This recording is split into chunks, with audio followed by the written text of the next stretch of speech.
use a methodology called the 4 M's. Mr. Marvin, I'm going to put 24/7 management in there. I'm going to offer you more money, and I'll have my own maintenance guy. So if a doorknobs fall off or a nail is loose, we're going to go ahead and get our maintenance guy over to take care of that, because we don't want to bother you. However, if I need you, I'm gonna call you for the furnace, hot water tanks, big things that goes out, and we'll make sure we take care of all the rest of the things. Is that something we could do for that 1,400? You mean to tell me as a landlord you're taking away 90% of my headaches and you're gonna take care of it? Oh yeah, for sure. Oh, you good. Exactly. And the last M will be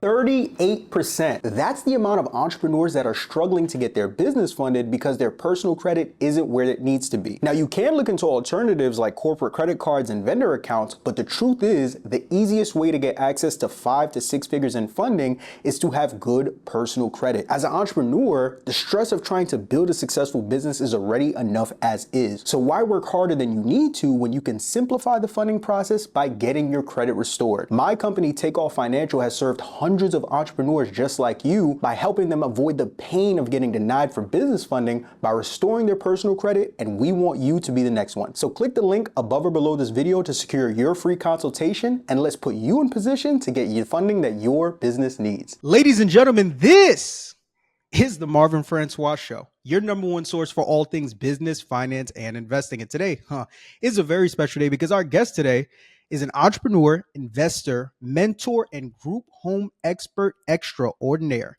He's the owner and founder of Sober University, founder of Griffin Care, and the host and creator of the Group Home Millionaires podcast, the number one platform for information you need for your group home business to succeed. Through his platform, our guest has educated tens of thousands all across the country on how to get started in the group home industry, and as a result, has not only helped business owners grow multi 6 to 7 figure businesses in the space, but more importantly, helped to transform and uplift communities all across the country. And today, he's here to do more of the same. Ladies and gentlemen, after you get the game, you wish I brought him on sooner. From Cleveland, Ohio, I'm here with the one, the only, my guy, Mr. Dwayne Griffin Jr. What's going on, brother? How are you? What's up, Marvin? How's it going, man? Listen, man, I'm blessed and highly favored, but if I was any better, I'd probably be you, man. It's a pleasure to have you on the platform. Man, I'm great to be here, man. It's exciting. We connected at the podcast summit, and super excited to share my information and my story with you guys. Yeah, 1,000%, man. And I'm even more excited to sit down with you when we, picking up where you left off, what you just touched on. When we got connected at the podcast summit, it was a really dope connection, and I'm all for just highlighting individuals and that are in great spaces of business that I think more people need to know about. Yes. And I'm looking forward to a very dope conversation, man. This is going to be one of them ones, so I'm looking forward to it. Man, I'm ready to give it to him too. Fantastic. So once again, I know I did a okay job of introducing you, but of course, just as well as I do, nobody knows Dwayne Griffin Jr. better than the man himself. So for those who are watching that are unfamiliar, let's get them familiar. Who exactly is Dwayne Griffin Jr.? Absolutely. So Dwayne Griffin from Cleveland, Ohio, grew up in a small suburb just inside of Cleveland. Growing up, being around a community infested with drugs, not only community, but my street and my household. And just coming up, an at-risk youth, started playing a little football in the 10th grade and started getting noticed by some college coaches. Wound up getting a Division I scholarship to play football for the University of Akron. I had some troubles with school. Outside of that, just always been around, athletes and hustlers, and after that, I really started, studying life, graduating and finishing up at Virginia Union University at HBCU. Went to start working for my local school district. After I started doing that, I really enjoyed, special education and the process of, working with at-risk individuals in the community. So one of my mothers, one of the student mothers, asked me to work in a group home part-time. Mm-hmm. Just like people in our community, we try to get 2 and 3 jobs. Yeah. Yep. We about to get rich, right? Right. One of my good mentors said, Dwayne, 2 jobs are for 2 people. I always remember him saying that. So but too bad I didn't meet him till later on. Hey, But man. but started working in this group home and really started enjoying serving adults with developmental disabilities, some of their mannerisms and all the above. Even the behaviors that they had. I really enjoyed the process of working with them. Plus, it was close to my apartment that I was living, where I was living at the time, and so I slowly picked up full time during the summer vacation time when I was working at the school district, and really started to enjoy it. I had to make a pivot in my career as far as education, and it landed me in the group home space. So I started from the $10 an hour job. Then I worked my way up to the house manager, which I managed the house, the payroll and things of that nature. And then eventually I moved on to working at a day program servicing adults with developmental disabilities. Then I moved on to a state position where it was more intense clients in the state facility. That's constant restraints, holds, lockdown rooms, all the above, like the best of the best, like X-Men, right? Wow. Moving on from there, I worked at the day program, and I eventually landed back into the same company which I first started working in group homes, and I had a bigger position, which is program manager, which I had to manage over 15 caseloads. Mm-hmm. And during this process, I had a few call offs, and I had to go into the home because I couldn't get nobody to work. Right. So during this process, there's 3 individuals inside this particular home, and I'm going through the book because at night, you have to do your notes and you have to, say how the person's day was and leave notes for the next shift. And Right. so I write my notes and stuff. And so I happen to go in the back of the book and read that I saw the company's budget and how much they were getting paid for this individual client. I don't know if it was left there on purpose, but it was God's awakening for me. It was the steps beginning to order. It was Moses parting the sea, right? Right. And so I'm looking at this budget, and I'm looking at the different things, like they have non-medical transportation, day program services, and then they had residential. And I saw my company's name, and I saw $110,000 next to it. I said, "Wait a minute now, there's something going on here." Mm-hmm. So I quickly put the book down, set it to the side. Individual number 2, I go all the way to the back of the book this time. I like flip it all the way to the back and read it from the back to the front. And I found the budget plan again, and here it said 110,000 plus. Come on now. So the last person, I said, let me just make sure. They say 3 is a charm, but 1 was a charm for me. Mm-hmm. So I go to the back of the book of the third person, and he was like 120. So I said, they are making over 300,000 plus with this house by itself, Mm-hmm. paying me 38 to 42,000. Mm-hmm. Be a so-called manager, and I'm still over another 14 individuals, 14 individuals outside of that house. I said, no, we gotta change this. So I quickly picked up on that, and that was the day I started discovering how to get my certification serving adults with developmental disabilities. 5 months later, started getting call offs, out of control, crazy. In July of 2019, I walked away completely from my job and started my journey as a group home operator. And fast forward several years later, you're not just Dwayne Griffin Jr. You are, you got it on your chest, Mr. Group Homes, right? Mr. Group. This you eat, sleep, and breathe what it is to not only be in this space, but to thrive in this space. And that's why I wanted to bring you on here because you said it yourself. Like you were at a point in time in your journey, you were working in the group homes, but then you saw the other side of the coin, and you said, "Hold on, I'm making this much, they making that much. The math ain't math in here. I think I'm supposed to be on the other side of the fence here." And you were very strategic in taking those actionable steps to get there to where, fast forward, you're the premier face of this space. Like when we talk about group home businesses, if your name doesn't come up, probably not a conversation worth having, if we're being honest with you, right? Hey man, we being super honest with that, man. I put enough work, Yes, sir. not only in the corporate setting, but on the outside as well, helping individuals across the nation. So we still got some work to do, man, but we here. And this not only myself, but many more people like it. But I find myself very rare because I worked in the system.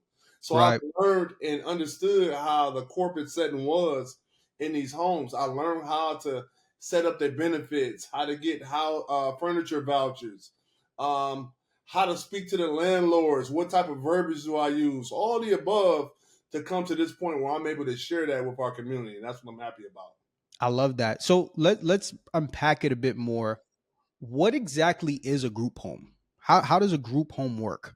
I'm glad you asked. So it's a lot of misconceptions about the word group home, and this is Mr. Group Home's definition. This is it's not no government that kind of displays what it is or the name of it, but this is my definition of group homes.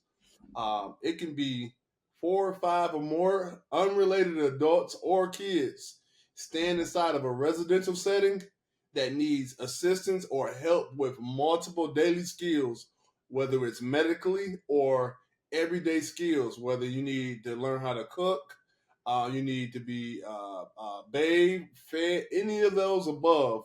I think I consider that as a group home, and that's my total definition on that. I've worked in many settings, not only serving adults with developmental disabilities. I have 3 different types of group homes that I actually have here in Cleveland, Ohio. So I serve many different types of populations, and we can kind of go over that. Yeah, and I mean, just threw me the perfect alley oop because it's funny you say that, and I've even heard you talk about this on other sit downs. When you Google the word group home, like the word group home does not come back. There's like a bunch of different definite. So you get like assisted living and a couple other different like names and definitions as well. And through me kind of going down that rabbit hole, I found out that a group home is not a one size fits all. There's so many different versions of it depending on the type of person you're looking to help. So what are some of the different types of group homes are that exist, excuse me? Sure, I'm glad you asked. So you have veteran housing, Mm-hmm. you have sober living, you have juveniles, you have halfway houses where individuals return home from prison. Okay, you have mental health housing, you have adults with developmental disabilities, you have battered women homes, you have homes. What we senior? Did I say senior living? I said senior living already. You have home transitional housing Mm-hmm. where people are ending their programs. You have aged out of foster care. I'm at 9 right there. So I mean, there's so many different types of categories. Affordable housing, independent living, home care. You can name a lot. A lot of people have home care business. I think that we're cousins. Mm, Home, group homes and home care is like mommy and daddy. there you go. They're very close. Got you. Okay, so that gives me a lot more context. So for people who are watching this, so to give a little bit of backstory with me, my mom actually used to run a foster care Wow. a couple years prior to when I got born, and it wasn't until like I got older and old enough to like understand, I had asked her like what the reason was as to why she started the foster care, and what she had explained to me at the time was because she had me a little bit later on, so she wasn't 100% sure if she was going to be able to give birth. So that was kind of like her one, because she had a passion for just helping young women, but then two, because she just didn't know if she was going to have kids. So she had like a foster home where she would take care of like young women that just grew up without families. I didn't know that kind of categorized under like an example of a group home. Wow. Yes, That's sir. man. Yeah. So and I bring that up not only to kind of give that backstory, but also because one of the common things that I see with some of the people in the space like yourself is that, this isn't just a business that you get in. Obviously, like with any business, you're looking to make money, but there's always an emotional connection that's there. So with you, from what I understand, your specialty is more so within like dealing with sobriety, like individuals that are recovering from things like, alcoholism, excuse me. Mhm. What was it exactly within your backstory that led to you being in that space for your group home? Man, I'm glad you asked, man. You know what's crazy about that? A lot of people lean on me for sober living, and sober living is my second type of group home I started. Mm, Um, Sober living has strongly just been like leaping over bounds and buildings mm, because I had a father who abused drugs, mm. growing up, and a mother and brother who sold drugs inside of our own home. So I've seen a lot of these things where drugs are being cooked, or Wow. my father, making exchanges on the street, and it's tough to bear these stories, but I believe in vulnerability. I also believe in transparency to be able to reach our community and Right. let someone else's story be heard. But because this stuff gets back to my family and they see this stuff, but it's the absolute truth, man. And I like to wear my emotions on my sleeve and to be open to share my story with everyone, so somebody that can relate to this can understand that it's possible for you to come from underneath those different categories. Got you. And I love that, man. And once again, I learned that through studying your space, and that's why it gave me even more of a fire to be able to sit down with you, because this is a great business not only for you as for anyone that's looking to get in the space. From a monetary standpoint, it's great too, but you're also impacting lives. Like, you're empowering and uplifting communities, and that's where the true, benefit really comes from it. I want to break it down a bit more for people that are watching this. So we understand like what a group home is, right? Essentially, you're providing assistance to individuals that in some way, shape, or form need a second chance, Mhm. right? Whether it's because they have no family or just something that they've went through. How exactly does the business model of it all work, from the moment that someone is in a time of distress and they need a place to stay, ultimately to where they find themselves in, one of your group homes or another group home business owners homes, and they finally get to assistance? Could you walk us through that? Sure. So the moment that someone is in distress, let's just say we know a person, and we probably know one or two in our family that's having issue with drugs. Right. Let's just go to drugs since we're on the sober living. So it's all types of different social workers, case managers, that are particularly assigned to the drug cases versus the mental health cases, so on and so forth. So, say, like for instance, a person can be picked up from an ambulance from using drugs at a bus stop. Let's say that um, the police is called, the ambulance is called. They're having medical issues, and boom, we bring them back with Narcan. Narcan is a drug that helps stop the opioid from really taking over the body. It brings the life back into Mm-hmm. the person that may be dying from the strong opioid. It could be fentanyl that's inside the heroin or the opioid that they just taken. The Narcan kind of reverses that and brings Okay. them back from the issues or the medical complications that they're having. Mm-hmm. So once then they're transported into the hospital, stabilized, and now they can go to what they call a detox center. The detox center, they can be transferred, so it can be a hospital or a facility that's in the area. The case manager or the social worker at the hospital will understand that they just overdosed on heroin or the opioid. Narcan was used to bring them back to life. Now they have a case where they can refer them to the detox center. The patient agrees to go there. They can go back to the streets, or they can be released to the detox center where they can get the help. They may give them things like what they call MAT, which Mm-hmm. is medicated assisted treatment Mm-hmm. off the drugs, and they help them come down off the drug, Mm-hmm. and they can do all of the things that they do inside of these detox center. Once they're weaned off the drug, I get a call, Sober University, we get a call from the case manager inside of the detox center saying that, hey, this person has just came in here. He's been here for 2 weeks. He's ready to leave our facility and go to a sober living home. Now, let Mm-hmm. me break down the word sober living. Excuse me. Sober living is broken down is a residential setting where individuals go to wean off the drugs, alcohol. It can be the steps can be provided. The 12 steps can be provided by Narcotics Anonymous or Alcohol Anonymous. So that's NA or AA.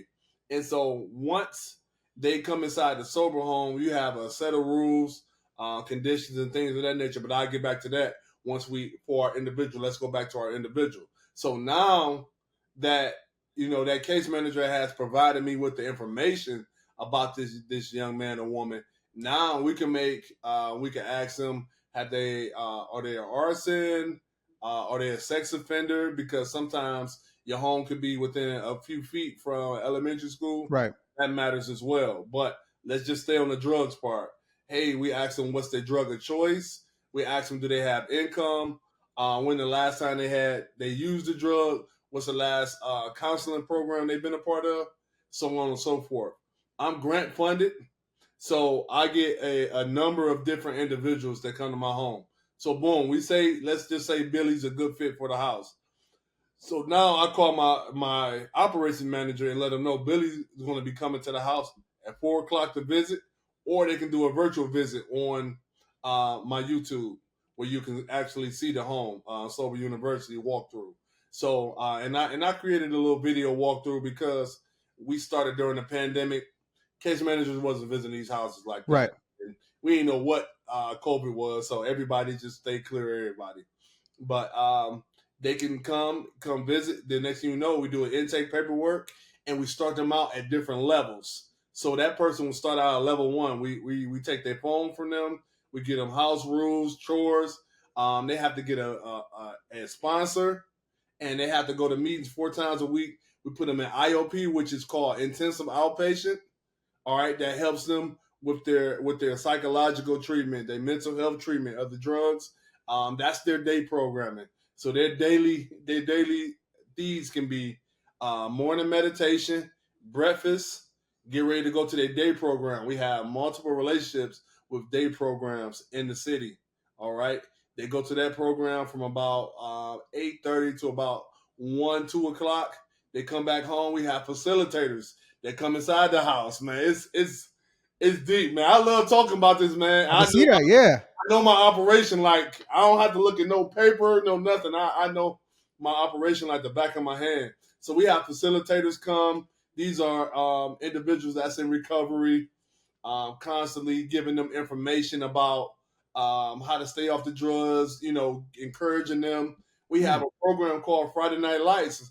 Hey, shout out to Northern Ohio Recovery Association, Anita Bradley and the team.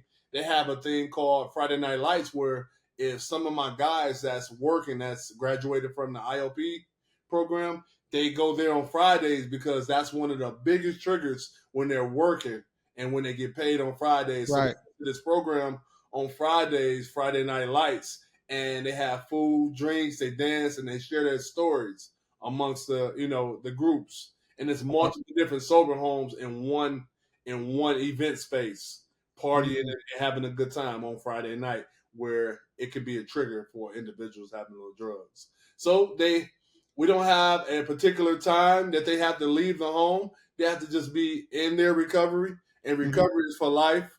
We've had guys stay 2 months. We have some guys stay 2 years. We've had any type of professional, from athletes, teachers, all the above, engineers in the house, all the above. It's not that 1990s crackhead no more. The Pookie, that ain't them no more. It's professionals who just got caught up in life and whatever life was giving them, and so now we need to help them. So that's where we are with Sober University and in that process, and that's how it looks. That's remarkable. The operational breakdown you just get, I was literally able to visualize like every single part of the process that they go through. Like, you've been in this for some time, so it's obviously no surprise, but just to even hear you break it down, how clearly I was able to see that was incredible.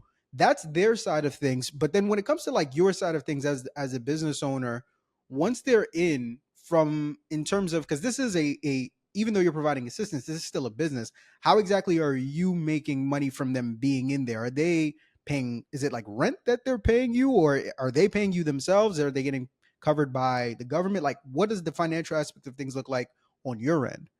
Good question, Marvin. So let me just break this down for everybody. We don't like to call it rent because if we call it rent, then we have to evict them if we had an issue with them. Right. So we use the word program fee. Okay. So the word program fee, and what that comes with is an agreement that they sign once they enter into the property to become sober. Okay. So we have a list of agreements, and just like when you enter a hotel, you sign that agreement saying that you're not going to smoke in a non-smoking room, right?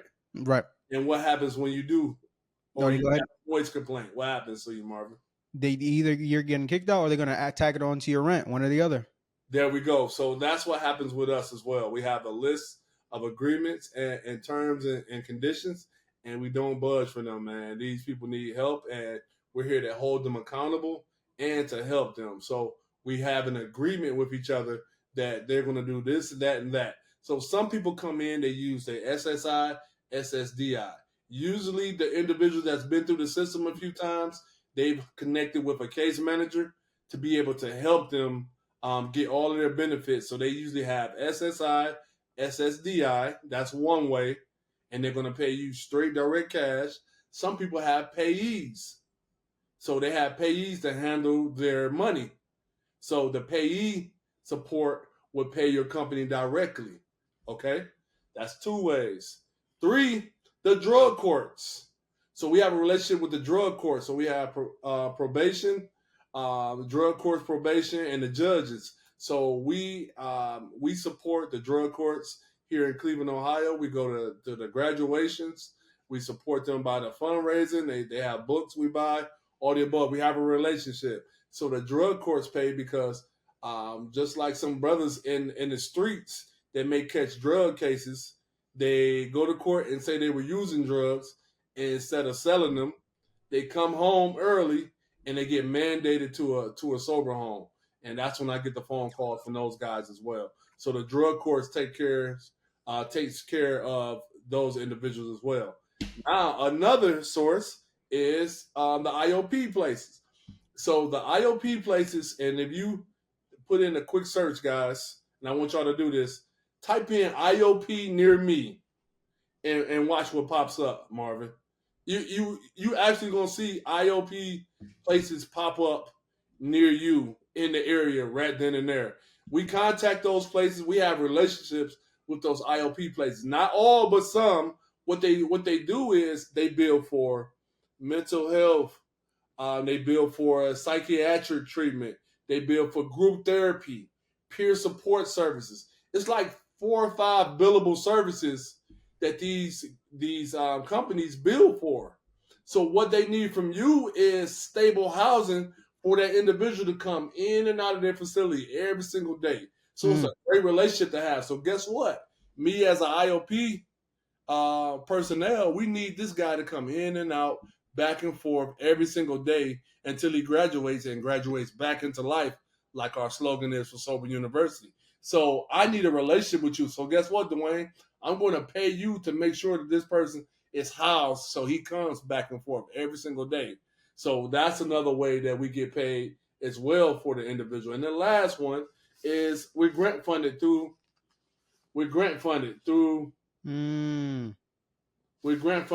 the city as well. So all my homes are licensed and certified because that comes with a $29,000 paycheck. Oh my goodness. You see what I'm saying? Mm-hmm. So when I call myself Mr. Group Homes, it's not to play with this. It's really to show people that that it's valuable information out here. 1, to take care of our community, and 2, to let people know that it's a dream waiting on you if you're able to do this and really able to take this up to the next level and to lock arms. And I'm not in competition with anyone. I'm here to lock arms with every single person, and that's what I tend to do with this community. So here I am, Mr. Group Home, sharing information and letting people know exactly what they can do to get started in this field.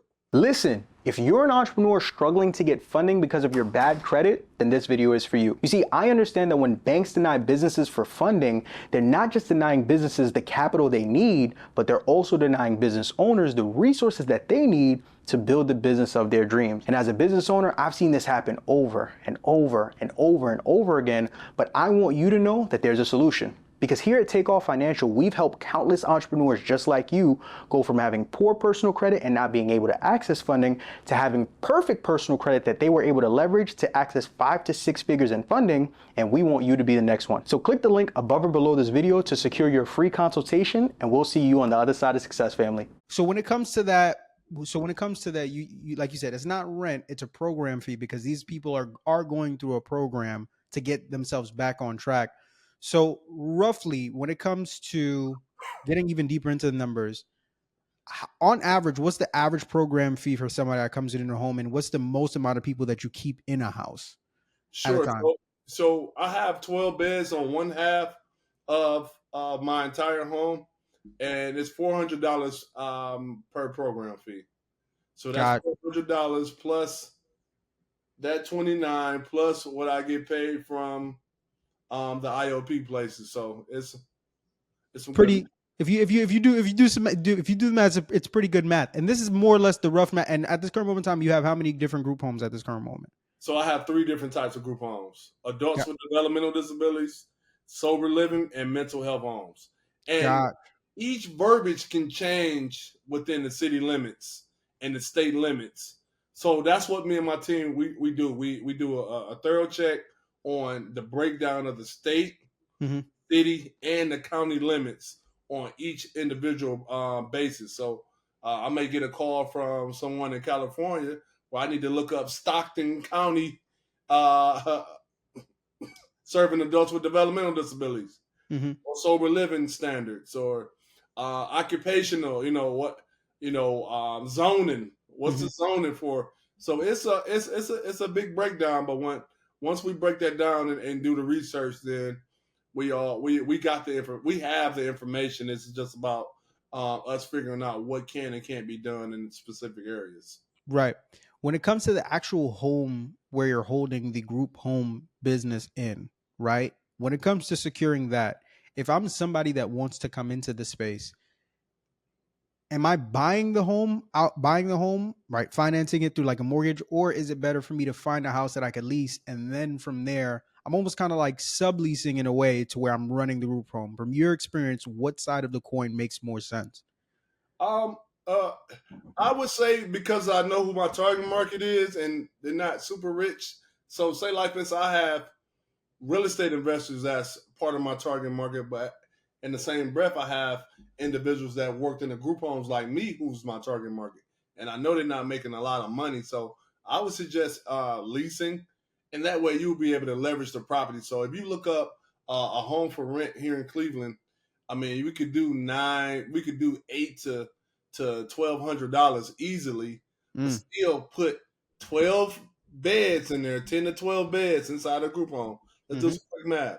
10 to 12 beds hmm times 400. hmm We paying 11. Let's just pay 1,200. Okay. Let's pay $1,200.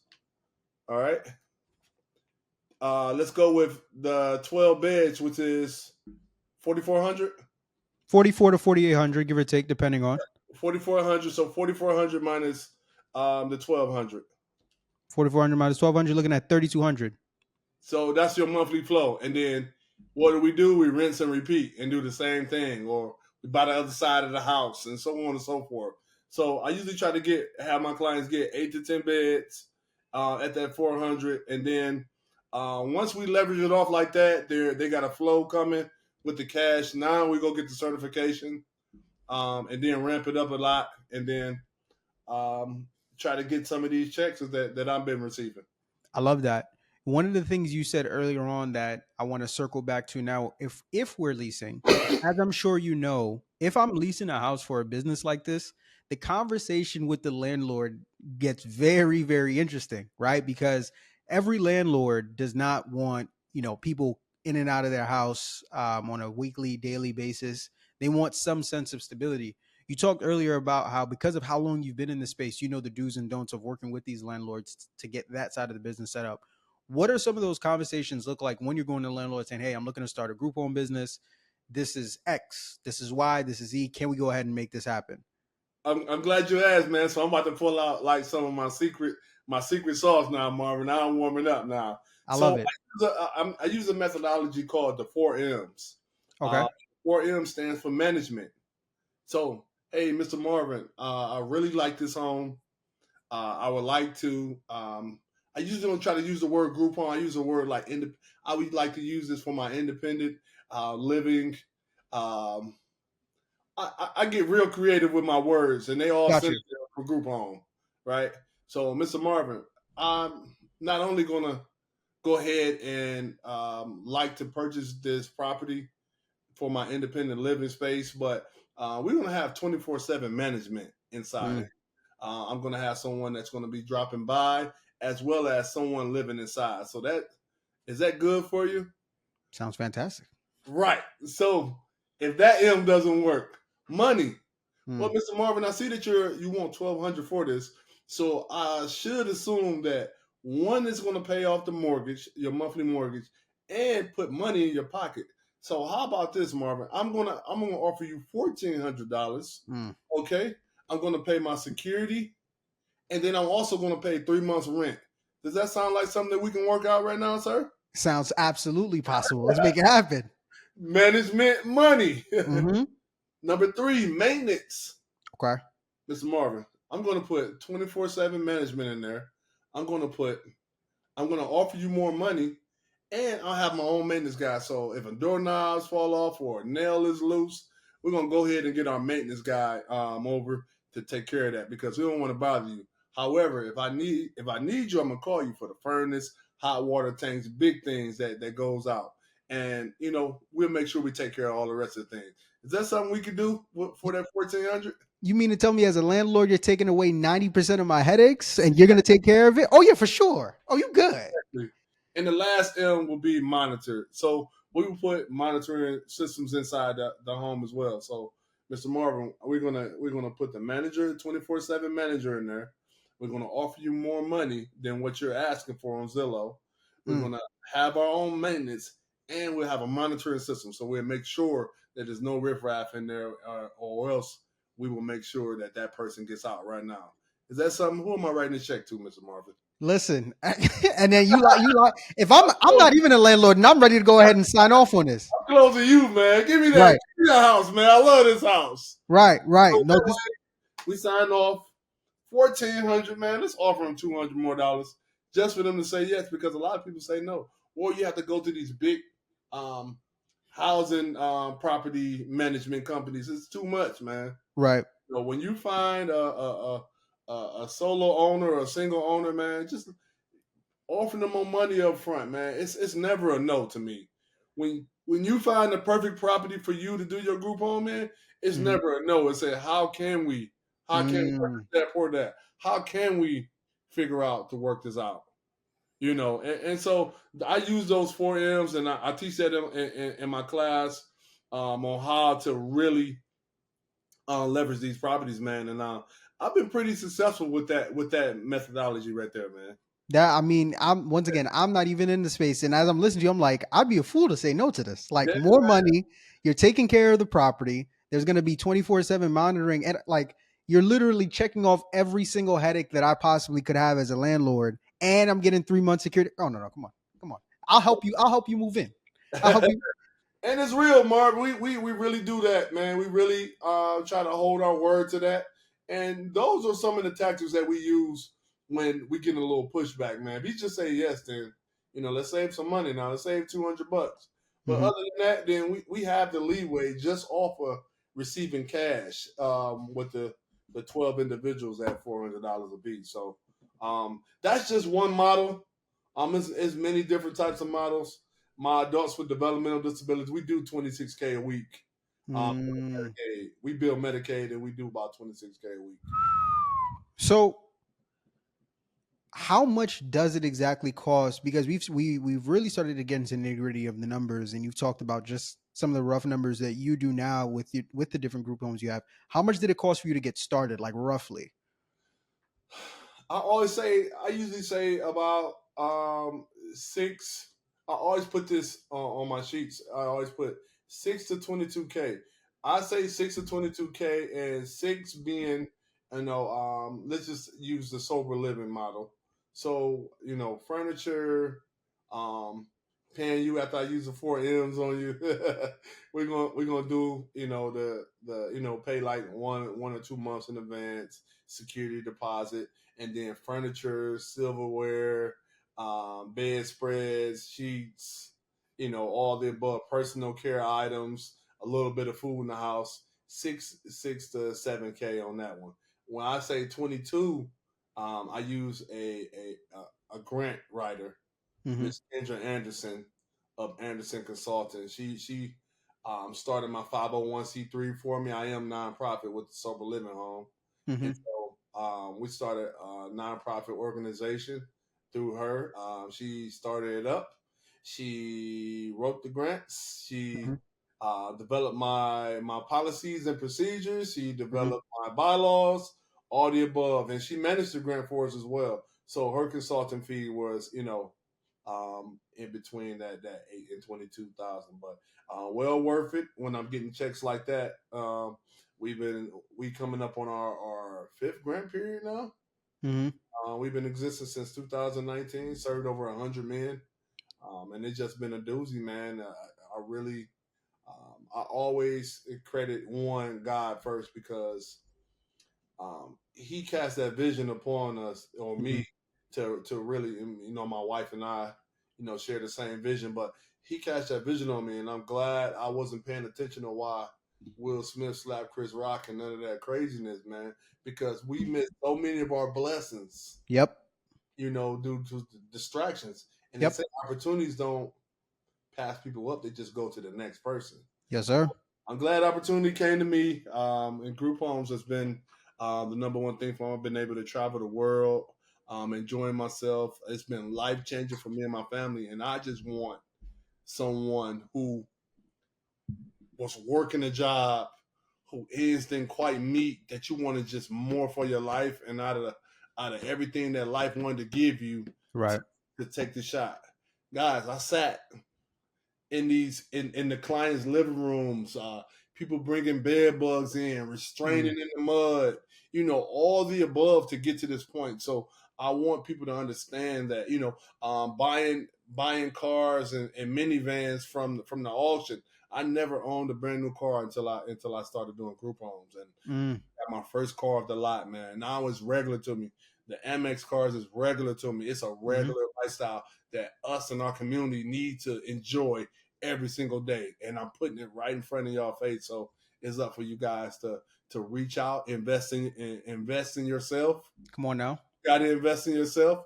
I remember working at the airport, man, and working at these group homes. It hadn't been a time where I probably still got my Rich Dad Poor Dad CD that I used to have, or working on personal development, working on yourself, constantly reading books. I got a couple books over here, Leading Me, Profit from Your Podcast, Zero Down, how to acquire other people's businesses, man. It's just like constant working on yourself, man. Even and preparing yourself for the opportunity when the opportunity gets there. You don't have to Right. get when you stay ready, man. So I'm here, man.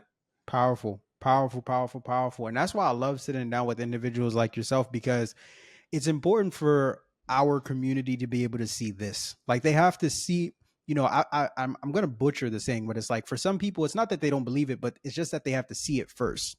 So that's why I'm always privileged to be able to bring individuals like yourself on, because you've been like, there are a lot of people that are watching this interview right now that were where you were several years ago, and they don't believe it's possible, but they have to see a Mr. Group Homes talk about, like, everything you just said, how you're now in a position to take care of your family.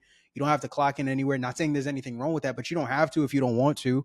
You're able to support your family, impact lives, empower the community. Like, that all came from you taking actionable steps to get to this point. Yes, and I'm not the guy who says that don't work a job and all. I believe work a job, but working a job that's going to educate you and prepare you to eventually wing off and to be able to run that same business underneath your own branch. So I was the guy who worked that job and discovered all the hidden tricks. And I mean, it's really not that hidden if you think about it. It's about you taking action. It's about you taking calculated steps, and it's about you putting that one brick in a wall to create that house. So, I mean, you have to pay attention. Success leaves clues Yep. all the time, so you have to pay attention and be active and be intentional about the same hours that you put in trying to get overtime and time and a half. You should be putting those hours into your dream. Yep. And if you want to do that, then they pay you enough to forget about yours. Come on now. Come on now. Come on, even what you just said, where you talked about, I and I laugh about it every time I hear when people talk about the secrets to success. The secrets to success isn't all that secretive. You find someone that has done what you want to do. You either invest in something that they're offering to so they can show you the steps that they took so you don't have to bump your head as many times as they did. You take those steps, you do the steps that they told you, you put your head down because it's not going to be an easy path for you to get there. And then once you do get there, you follow the same exact thing they did. Teach the next person that's trying to come up and so forth and so on. That's it. Like, it's not, success is simple. It's not easy, but it's not secretive either. The steps are in front of you. It's just that most people have it in front of them and don't want to do the work or aren't willing to do the work required to get to a level of a Mr. Group Homes and so much more. So I'm actually happy that you took time to break that down, because I say it all the time, but maybe they had to hear it from Zach. Maybe they had to hear it from you for it to finally click. I don't know. Listen to quite a lot of your episodes, man. I mean, you got to change it up, you know. I can go upstairs and give me a little bust down Cardi. I got a little plain Jane. But this is not the thing. I really enjoy. I enjoy those items, you know, as a, you know, kind of like a trophy type of thing. But I really enjoy being the freedom of being able to. I remember one time I booked my family to go down to Nickelodeon down in Cancun, Mexico, like the day before we left. Right. It's like the best feeling ever, man. Like 13K, just like that, man. To just go down to Mexico and take my family down there, man, and to see their face, like, it's crazy, man. I went to Niagara Falls and Atlantic City as a kid. That's it. Mm-hmm. So to be able to see my kid's face and to be able to do that for your family is no other feeling than that, man. It's the best feeling ever, man. I love, you know, my son plays football, and I'm a former football player, so I'm able to get him the Dion cleats and the drip on his elbows, man. It's just like, get all that, son. You know what I'm saying? Like, at the same time, teaching them lessons about business and working and stuff like that. And then, you know, so many of our people, we lean on those sports a lot, man. But if people really look, man, I don't have to get on nobody's line, and I'll probably make more money than some of those guys. Not knocking it, man, but it ends one day, man. It's a good booster for a family, but it's so many people that don't make it, and they have so much trauma and mental health issues from not making it, man. And having to live up to that, it's more than we ever can know of and think of, man. So that's a totally different topic by itself, but you know. we about to turn this from a podcast to a sermon. You understand? Because it's getting deep. It's getting deep. I was actually curious about something, shifting back to the group home side of things, because this is where I really, really wanted to get your insight. For the group homes, you talked a lot about just the overall journey of how someone goes from being in a situation of distress to now being in the home, and then, you know, what that looks like on your side as a business owner, from speaking with the landlords and everything else that follows after that. One of the interesting parts of this business, the hiring, like who's in the home on the day-to-day working with these people, whether they're coming, you know, in sober living or foster care, whatever it may be. What does that process look like? How do we go about hiring the right people for the day-to-day of our group home? Let's say we want to have a sober home living like yours. Talk us through what that process looks like. Sure. So just respectfully, let me just go ahead and shift to the adults with developmental disabilities, because it's a great breakdown with that. So I'm glad. That's a great question, Marvin. So when I worked for the big company, I seen the disparities and why we were losing so many clients. We were losing clients because the guardians would say, "Hey, we're bailing out. We don't want nothing to do with you guys no more." And I started wondering, like, yo, why are we losing this client? You know, like, what happened in this house that we're losing this client? And so it wasn't a big research thing. I just saw it right then and there. We would have these big 6'5" guys who like to go, you know, you're already autistic, likes to go play basketball all day. He may have some sexual issues. And we putting 18-year-old, 19-year-old girls in the house playing on their phone and not paying attention to the client when he's supposed to be eyes on. That's be written in this program. You're supposed to always keep an eye on him. The client be eloping, running off.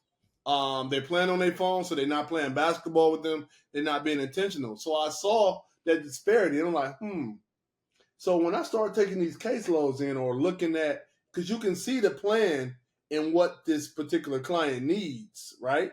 Before you take them in. So I'll be looking, I say, you know what? I'm going to call one of my friends that's a paraprofessional that's at a school district to come work. I'm going to reach out to some of my youth football coaches that may be struggling to put some food on the table and give them a part-time job. And I'm going to get a hired professional to oversee this house. And then I'm going to get a quality assurance person to make sure the paperwork is getting filled right up in this house. So now I have a team of football coaches, a team of firm men that can get the 6'5" guy out in the community playing basketball. They're already into sports. They playing with him, and they can be firm enough when he starts cutting up in the community or at the grocery store because he can't get that candy bar because it'll happen. Mm-hmm. They can be firm enough to remove him from the store, restrain him in the store, or help him or get him away from safety if an issue was to occur. I got men and males that's firm, but at the same time, professional. Mm-hmm. And that's where the line gets drawn. That you have to qualify people. You have to cater it to the specific caseload. I may have some young ladies that hook up with guys on Facebook as clients. So now I need to have that auntie motherly figure. I need that Medea in the house, the lady that retired from teaching in school and she just needed a little part-time job as PRN or something. And I need a big sister figure in it. So I hire like that. You know, I try to be detailed as far as the type of people that I'm actually hiring. So that's how I really win with this situation, realistically.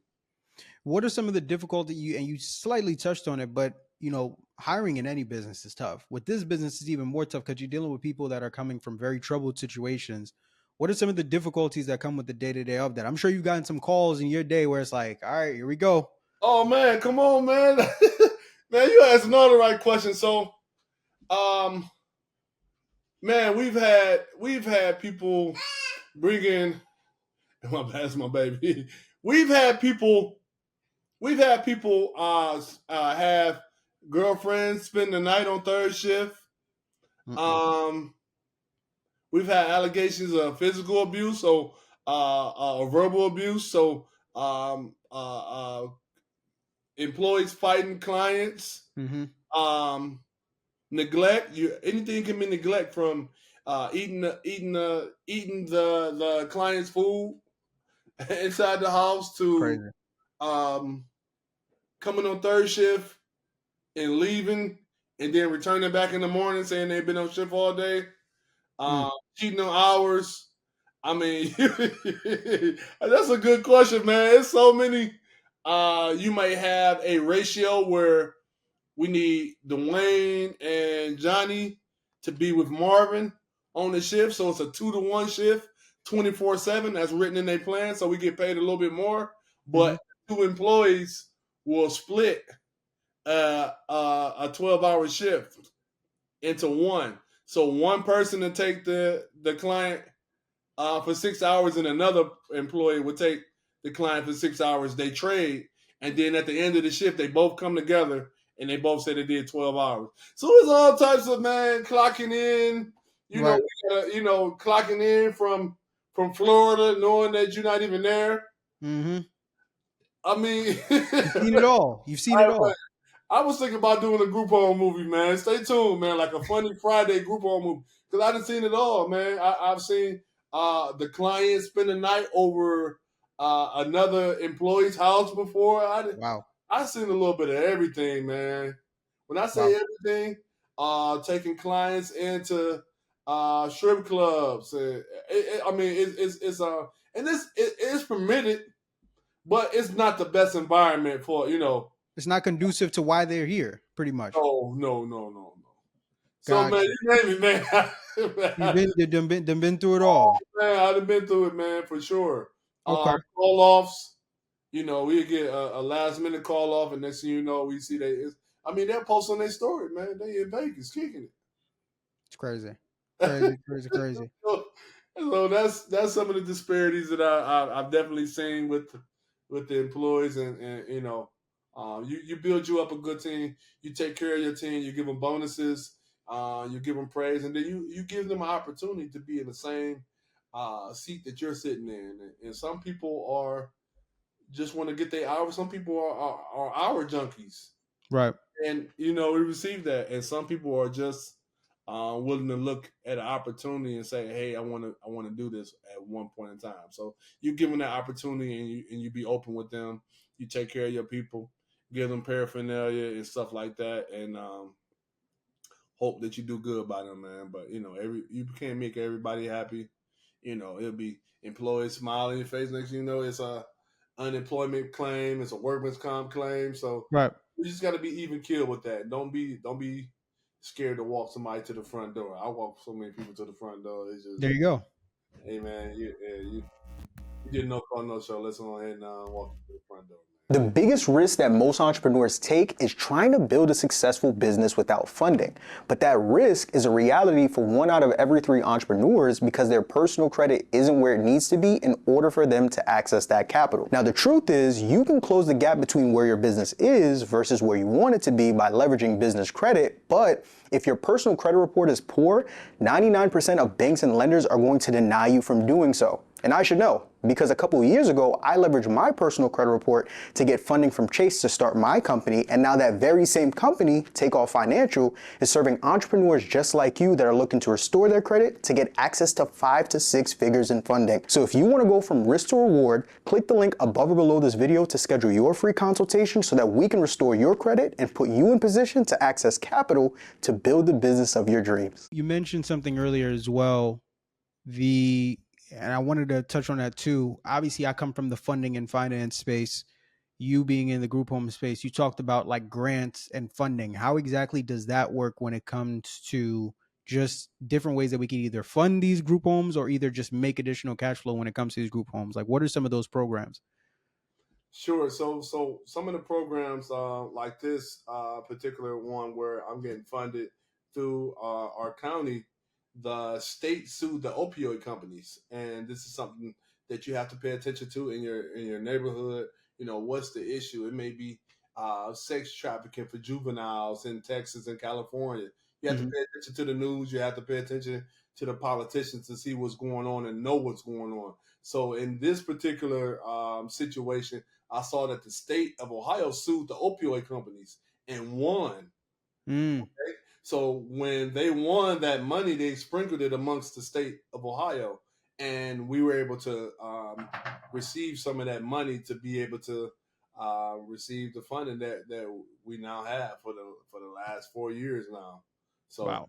um, I do want to mention that I do also have a bingo hall in my nonprofit name. So we operate a bingo hall, Griffin Homes Bingo, and Okay. that helps out with the sober home as well because you don't want to stand on just a grant to operate your home. So you hear, so we have the bingo hall, we have the grant, and we have the different companies, IOP, and different companies, and then also the individuals that pay us. So we have 4 different sources of income to support living in that home. So I have a very happy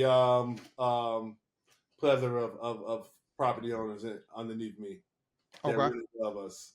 I love it. I love it. I love it. Well, I know we definitely have to start closing things out, but as we do start to close things out, I talked about it earlier, but when we talk about this space of being in the group homes, it is a business, but you have to be a certain type of individual to kind of get in this space. It's not for everyone. Like to kind of just call it what it is. Mm-hmm.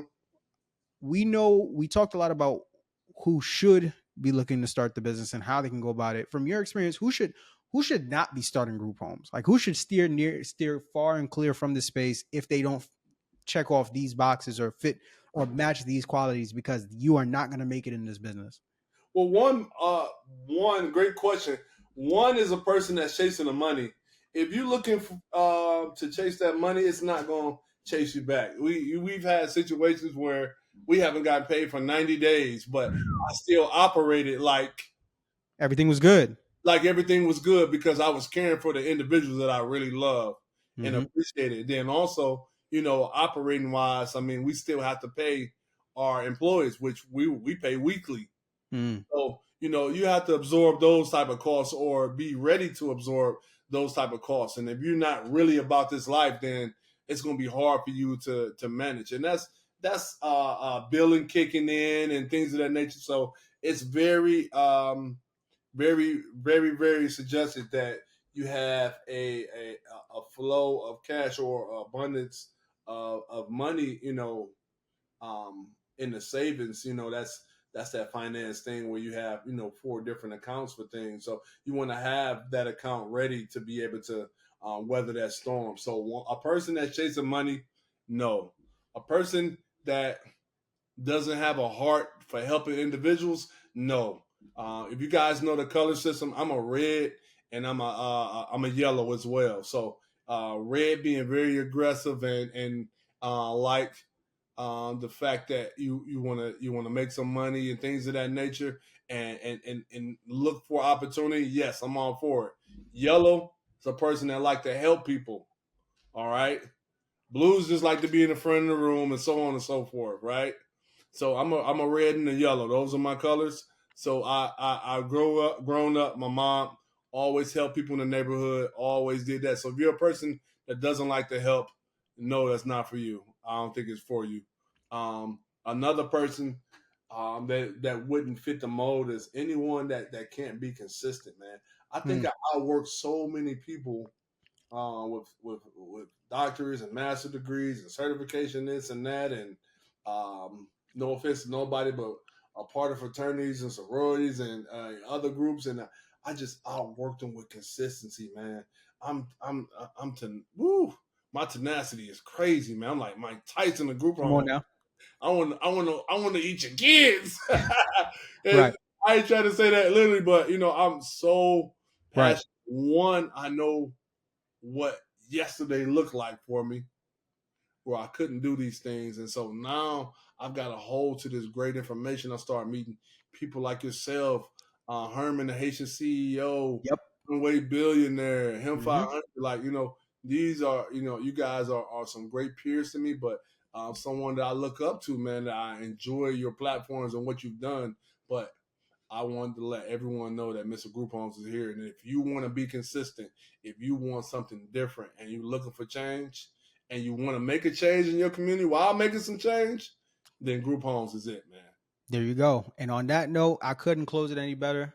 Mr. Dwayne Griffin Jr., I appreciate you for coming on here. You provided ridiculous amounts of value, and I know the people who are watching definitely received tons themselves. For those who don't know, where can we keep in touch with you, and what do you also have coming up? Absolutely. I'm glad you asked. So you guys can get in touch with me at Mr. Group Homes. That's with the S, Mr. Group Homes. Okay, on Instagram and as well as Facebook, Dwayne Griffin Jr. Also, you guys can reach me on the GroupHomeMillionaires.com, GroupHomeMillionaires.com, and then you also can text Group Homes. That's 2 words, Group Homes at 33777. Go ahead and send us that information. We'll get some stuff back over to you. We having some huge things come up, man. You don't want to miss it. About to drop a book. Been working with Let's Ash go. Cash on dropping the book. So it's Awesome. going to be Group Home Basics. So a lot of these questions that you asked me, we're going to get that all out the way. A lot of definitions, a lot of basics about group homes and what that entails. It depends on if you grew up in New York City, everybody thinks about group homes being juvenile. So we break down all that stuff inside this the Group Home Basic book, which is going to be coming out here shortly. Working with Ash Cash. Shout out to Ash Cash. Shout out to my team, Coco Chanel, J.R. Fogel, and Natasha. You guys have been a great help. Thank y'all so much. But yeah, man, we working, man. Mr. Group Home and Friends coming out next summer. Then been working also with the Work Series, man. Been touring with them for the last 2 years. So shout out to Miss Veronica Holmes, the creator of the Work Series. We've been touring for the last 2 years, and also the Group Home Queen, Miss Dr. Marie Hayes. The one and What only. up? I love it. I love it. And on that note, thank you once again, my guy, Dwayne Griffin Jr. But more importantly, thank you to each and every single one of y'all that took a second, took a minute, took an hour out of your day to be here on this pod. If you haven't already, make sure you share, tell a friend to tell a friend, and also slap that like button and show this episode some love. As always, family, I'm Marvin Francois. That's Dwayne Griffin Jr. Y'all have been good. We've been great. This has been amazing. Thank every single one of you, and God bless. Peace. Peace, y'all.